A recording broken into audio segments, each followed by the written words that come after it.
Falar em reforma não é tão fácil como se pronunciar o nome reforma. Reforma para a igreja tem uma palavra muito profunda que vai além de uma reforma. É uma reconstrução geral. Reforma para a história do cristianismo significa sangue, suor e lágrima. Preço pago com vida. Preço pago no fogo, na tortura, na perseguição, na morte. Reforma não começou com Martinho Lutero. Ela veio um pouco atrás, alguns séculos. No final, Deus honrou Martinho Lutero para que a partir dele, a reforma fosse uma coisa concreta. Mas até chegar a Martinho Lutero, os alicerces que foram cavados foi com muito sangue, com muito suor e com muita lágrima. John Hus. John Hus nasceu em Husinec, que fica a 75 quilômetros de Praga, a capital da Boêmia na época. Por que chamava-se Boêmia? Por causa de uma tribo celta que veio antes do quarto século e povoou aquela região. Eles eram da tribo Boí, Boêmia, e assim ficou. O nome mudou de acordo com o estabelecimento.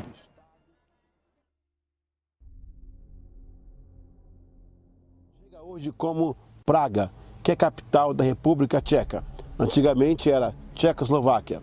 Depois houve a separação, ficou República Tcheca. Praga ainda existe. É uma cidade bem grande, famosa e com muita ascensão.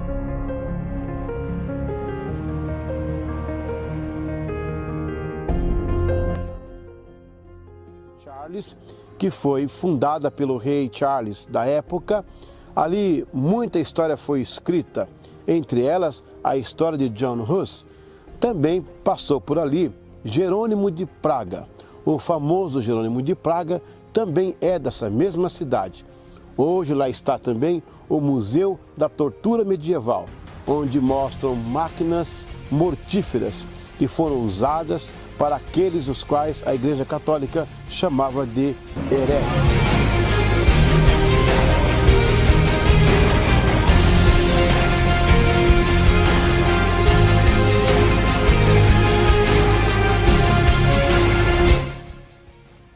Até a morte e não abrir mão daquilo que ele prega ou fala.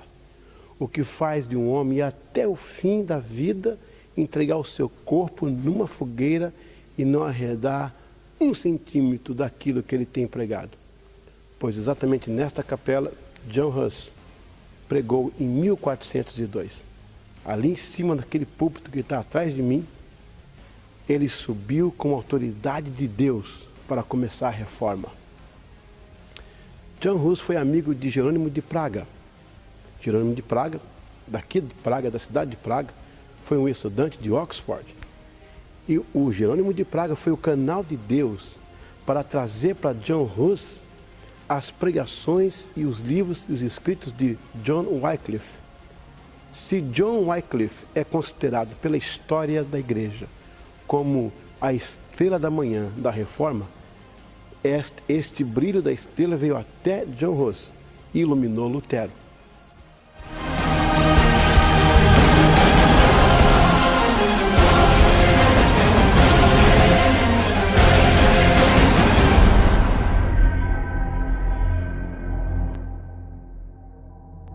Começou aqui. Vem lá de Oxford, passa por Praga e estoura nas mãos de Lutero. John Hus foi um homem que entregou a sua vida completamente ao Senhor. Ele morreu com 40.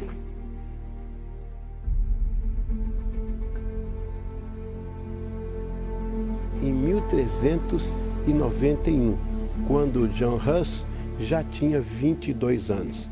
Ele nasceu em Husinec, daqui a 75 quilômetros. Ele nasceu em 1369. Tornou-se professor e reitor da Universidade de Carlos. O rei Carlos IV foi o que fundou a universidade, por isso leva o nome dele.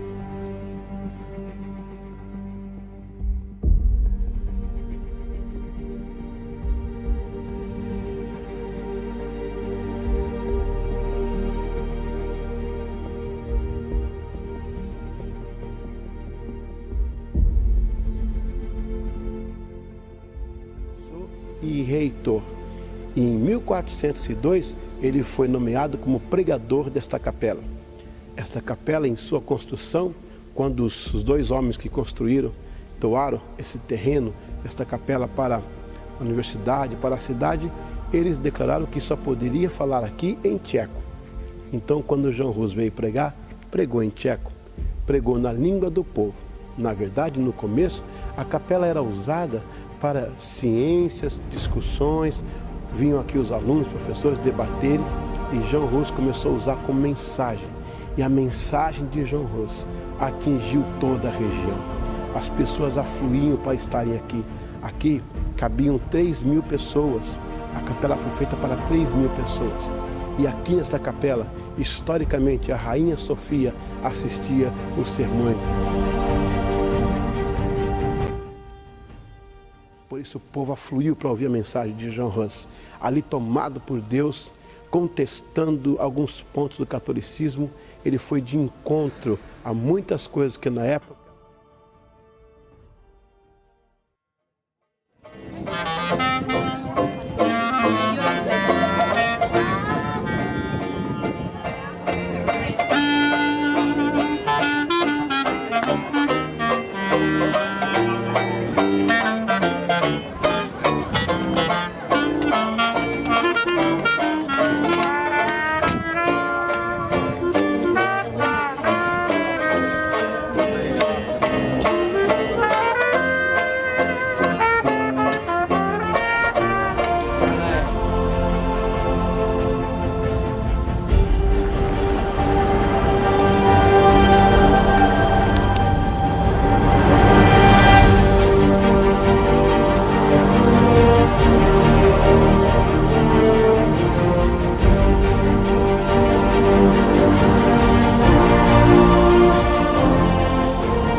eu só quero mostrar uma coisa aqui, na Capela de Belém, em Praga, a entrada da porta do púlpito do pregador.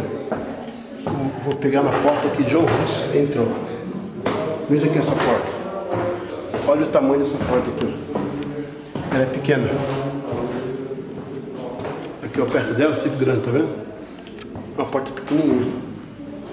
O pregador para entrar aqui, uma porta pequena, tá vendo? O pregador para entrar aqui, ele teria que se abaixar. Era para lembrar, porque aqui ó, dá acesso ao púlpito, onde ele pregava. Era para lembrar que para você ser um pregador, você tem que se humilhar. Você tem que entrar no púlpito, cabeça baixa. Era um sistema de 600 anos atrás, para dizer ao pregador que ele tem que ser humilde, né? Quando chegasse ali, ele fosse mais humilde. Interessante.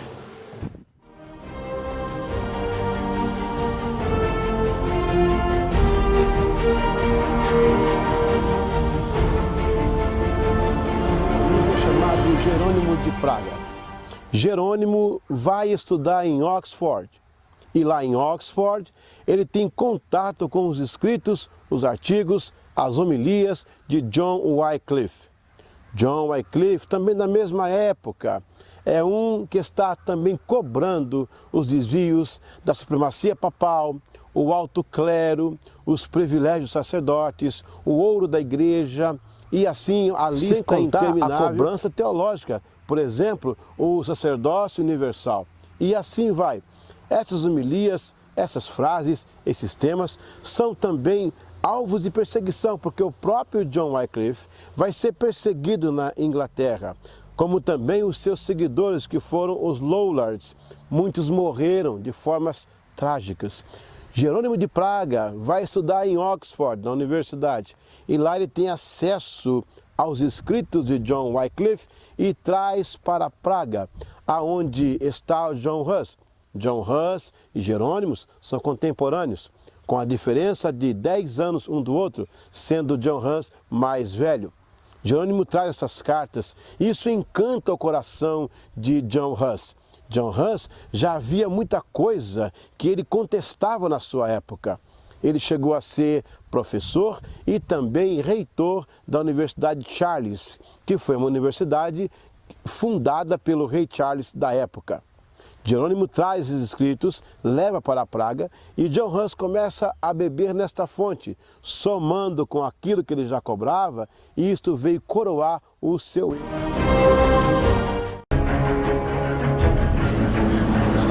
John Huss vê nos escritos de Wycliffe algo que está realmente comparado com aquilo que ele está pregando. A Capela de Bethlehem foi um anexo feito na época, doado para a universidade.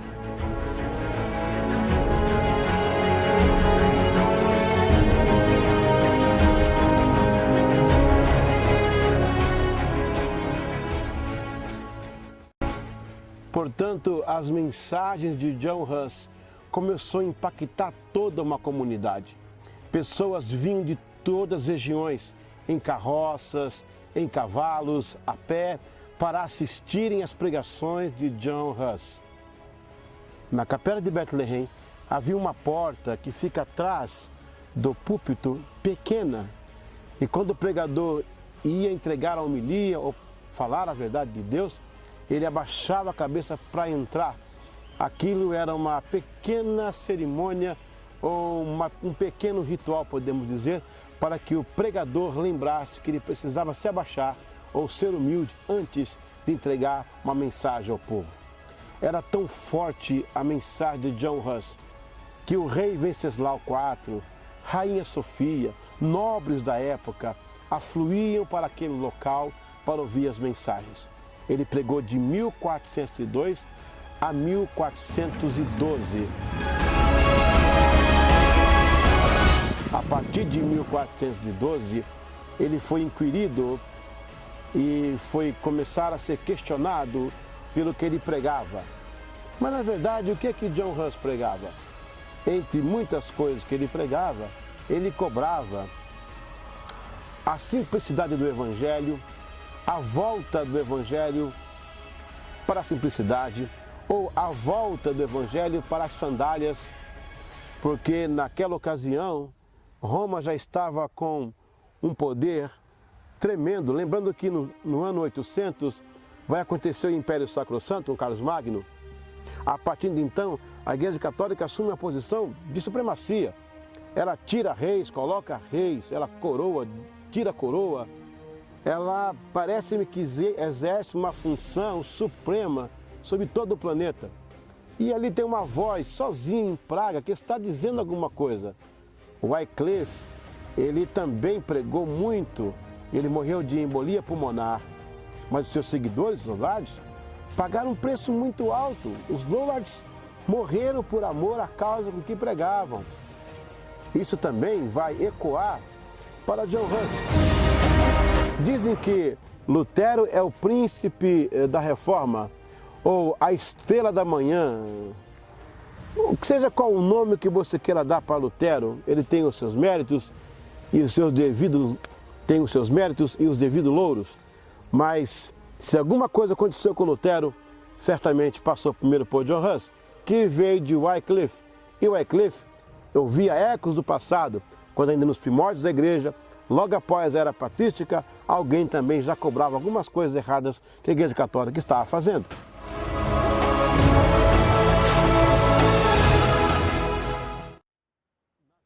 A sua mensagem começou a incomodar o alto clero, foi feita uma comissão e a Santa Sé mandou essa comissão para Praga a fim de averiguar o que estava acontecendo, porque o fenômeno de Bethlehem estava acontecendo naquela cidade. Uma das coisas pelas quais John Huss era questionado era porque ele pregava na língua do povo, mas você lembra que quem construiu a capela exigiu na sua doação que toda homilia ou toda palavra que fosse ali falada naquele parlamento teria que ser no vernáculo ou na língua original do povo. Imagine você, uma pessoa de costa, olhando para um altar, falando um idioma, que no caso era o latim, que ninguém conhecia. Agora o povo tinha a oportunidade de ouvir John Huss pregando no idioma oficial. Na verdade, ele foi um dos que deu uma arrumada no idioma. As entonações, algumas coisas de sinais que tem na linguagem tcheca hoje, é oriunda da pena de John Hus. Ele é muito respeitado culturalmente.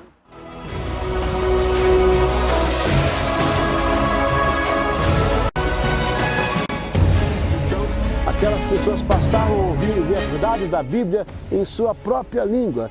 Eu me pergunto e pergunto a você, qual era o medo da Igreja Católica em querer que os seus sacerdotes pregassem ou lessem a Bíblia?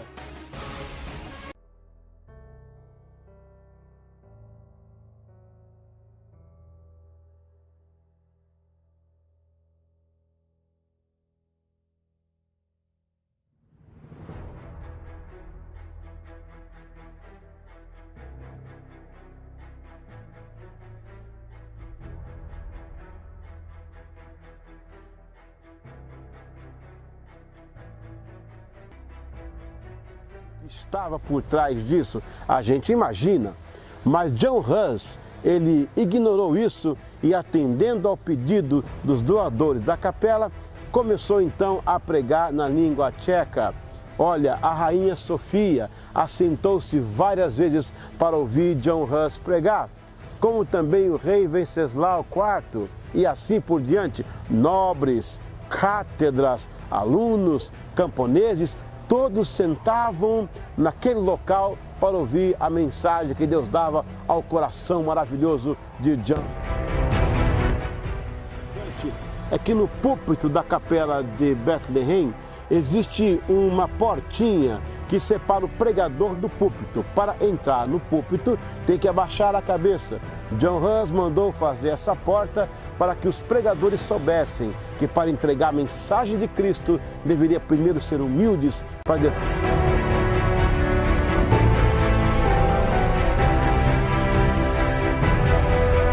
Essa questão da linguagem do povo, ele também começou a questionar algumas coisas que Wycliffe já falava e que ele deu mais força e ampliou a voz de Wycliffe. É como eu disse, lá em Lutero houve então o grande acontecimento da Reforma, mas aqui para trás, Wessel também, Savonarola e tantos outros contribuíram com sangue, com suor e com lágrimas.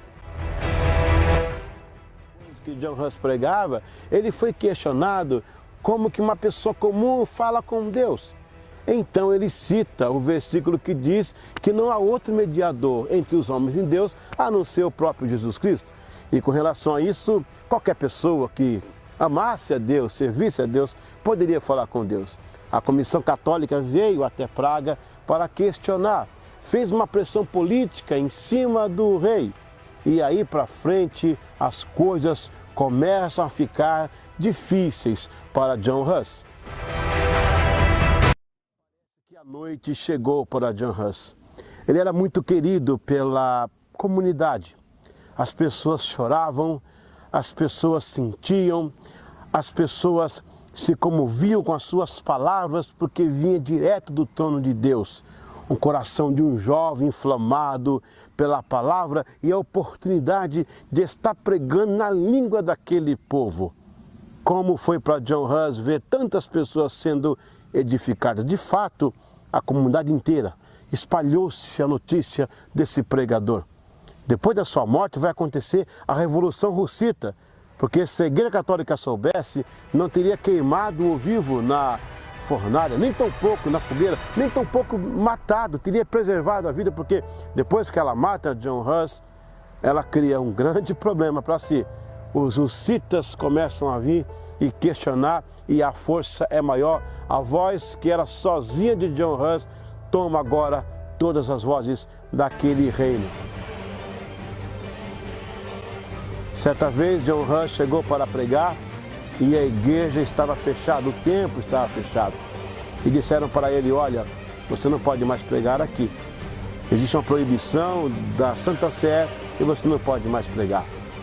John Hus conseguiu um salvo-conduto do rei Segismundo e foi se apresentar ao concílio em Constance, que acontecia na Alemanha.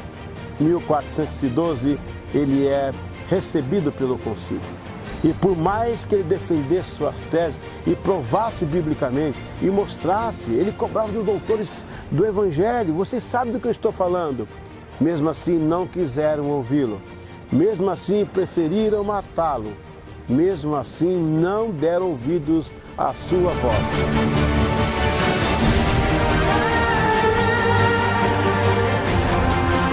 E depois de muito penar, ele ficou preso num local fétido, terrível, local de tuberculose, de ratos, sujeira, quase morre ali. Enquanto isso, o povo alimentava a esperança de ouvir mais uma vez o pregador, mas não conseguiu. John Hus foi levado à fogueira no dia 6 de julho de 1415 em Constância, na Alemanha. Enquanto arrumaram o seu corpo para ser queimado, amarraram-no na estaca, colocaram então em sua volta palhas, fenos, paus, madeiras. Prepararam-se para queimar John Hus por causa da sua fé. Dão a ele a última oportunidade. O sermão dele está escrito por quem no dia ouviu e escreveu, por testemunhos oculares, está disponível tanto na língua tcheca como na língua inglesa, como também agora em português. Mas de fato algumas frases que ele fala marcou aquele momento. Ele diz: vocês matam a minha carne e queimam o meu corpo, mas não podem matar a fé que está dentro do meu coração. Foi-lhe dada a oportunidade para se retratar e parar com aquela doutrina. Então ele diz: vocês matam hoje o Hus, o ganso, porque a palavra Hus em tcheco é ganso. Daqui 100 anos nascerá o cisne e ninguém vai tocá-lo. De fato, uma profecia. 100 anos depois nasce Lutero. Ninguém consegue tocar em Lutero. Ele reforma a igreja e morre velhinho cantando: castelo forte é o nosso Deus, espada e bom escudo. Enquanto John Hus passava, a Igreja Católica mandou queimar os seus livros. E lá agora, colocado na estaca, até um fogo. E tudo o que eles queriam era ouvir os gritos de agonia de John Hus. Ele vai gritar, ele vai chorar, ele vai agonizar. Em vez disso, quando o fogo começou a queimar a sua carne e doer, ele começa a cantar o hino: Jesus, filho de Davi, tem compaixão de mim. Enquanto mais a fogueira aumentava, mais ele cantava: Jesus, filho de Davi, tem compaixão de mim. Os seus gritos de agonia e de dor foram transformados em altos louvores ao nosso Deus. John Hus morre, ele só para de cantar quando finalmente as chamas envolvem o seu corpo. E ele deixa este mundo e entra na glória cantando Jesus, e o próprio filho de Davi vai encontrá-lo nos lugares celestiais. A voz dele não foi queimada com uma fogueira. A voz dele continua ecoando por este mundo afora. Onde houver um pregador, uma pregadora destemida, que não tema fogueira, que não tema mentira e que fale a verdade, que lhe custe a vida, mas que seja um exemplo para que a geração não sofra e que essa chama, essa tocha não se apague em nossos corações.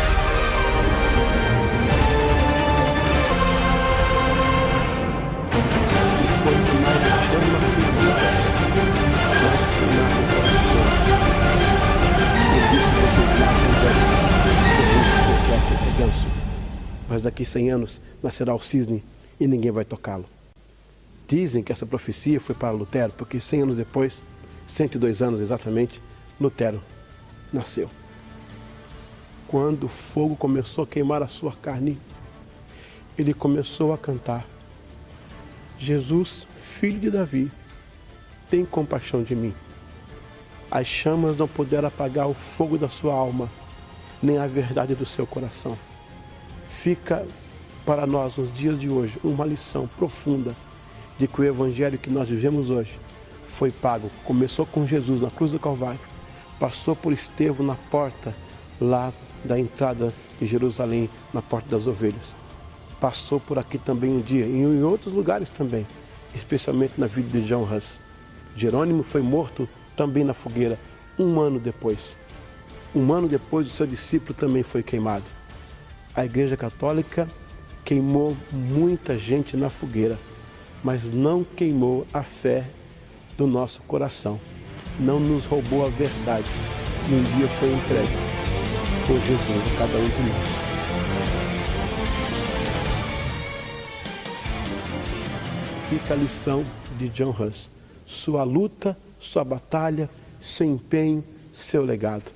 Hoje não temos mais fogueiras. Também muitos não querem se queimar. Hoje nós temos a facilidade de ter um evangelho próximo. Que as palavras de John Hus fiquem em nosso coração. Jesus, filho de Davi, eu digo hoje, tem misericórdia da igreja do século 21.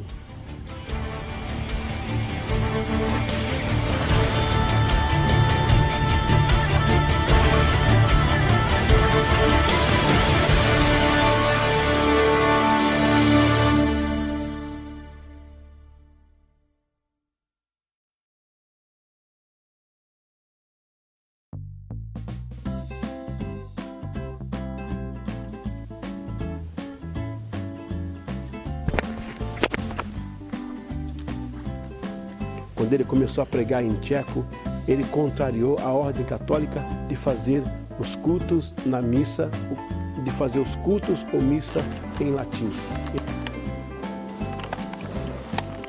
A Capela de Belém foi fundada em 1391, quando ele já tinha 22 anos de idade, porque ele nasceu em Rocinec, a 75 quilômetros daqui, porque ele nasceu em Rocinec.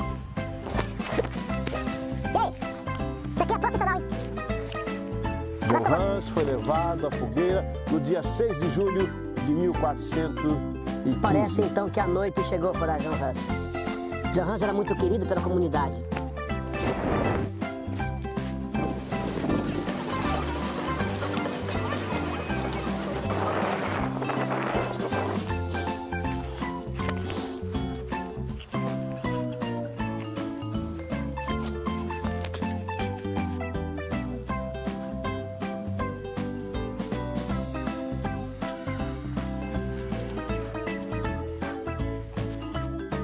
Sem contar, por exemplo, a lista teológica. Por exemplo, a cobrança do sacerdócio.